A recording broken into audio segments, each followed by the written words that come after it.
అందరికీ నమస్కారం. కుంచె శ్రీనివాస్ ఛానల్ స్వాగతం. ఫస్ట్ టైం చూసినప్పుడే సబ్స్క్రైబ్ చేసుకొని బెల్ సింబల్ ప్రెస్ చేయండి. చాలా విషయాలు లీగల్గా చాలా ఇంపార్టెంట్. మనం ఏమనుకుంటామంటే లీగల్గా నాకు అవసరం లేదనుకుంటాం, కానీ హెల్త్ ఎంత ముఖ్యం ఇది కూడా అంత ముఖ్యం. ఒక హైకోర్టు ఇచ్చిన జడ్జిమెంట్ ఏంటంటే సహజీవనం చేస్తున్న వాళ్ళకి రక్షణ కల్పించండి అని. సహజీవనం చేస్తున్న వాళ్ళకి రక్షణ ఎందుకు కల్పించాలి? సహజీవనం చేస్తున్న జంటలకు వారి కుటుంబ సభ్యుల నుండి రక్షణ కల్పించాలి అని సాక్షాత్తు హైకోర్టు ఆదేశాలు జారీ చేసింది. మేజర్లైనటువంటి వ్యక్తులు వివాహంతో సంబంధం లేకుండా సహజీవనం చేసేటువంటి హక్కు ఉంది.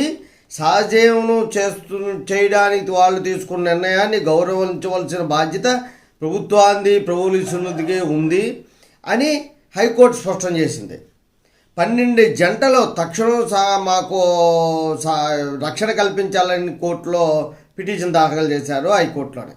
దానిపై విచారణ జరిపినటువంటి హైకోర్టు ఈ రకమైన తీర్పిచ్చింది. అంటే వివాహం కాకుండా ఒక స్త్రీ పురుషుడు, మేజర్ అయిన స్త్రీ పురుషుడు సహజీవనం చేసినట్లయితే వాళ్ళకి రక్షణ కల్పించవలసిన బాధ్యత కూడా పోలీసులకి ప్రభుత్వానికి ఉంది.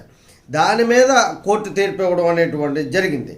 పెళ్లి చేసుకోవడం అవసరం లే, పెళ్లితో సంబంధం లేదు సహజీవనానికి, అది స్పష్టం చేసింది. పెళ్లి చేసుకున్నంత మాత్రాన వాళ్ళకు ఉన్నటువంటి ప్రాథమిక హక్కులు పోవు.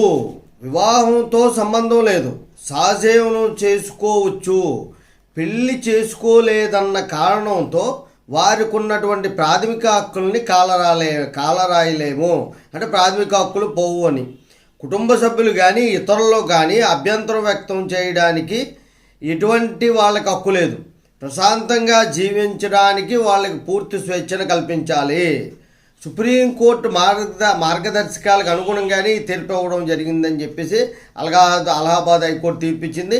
ఇది అందరికీ వర్తిస్తుంది. ఏదో అలహాబాద్ ఇచ్చింది కాబట్టి ఉత్తరప్రదేశ్కే కాదు, సహజీవనం చేసే వ్యక్తులకి రక్షణ కల్పించాలి.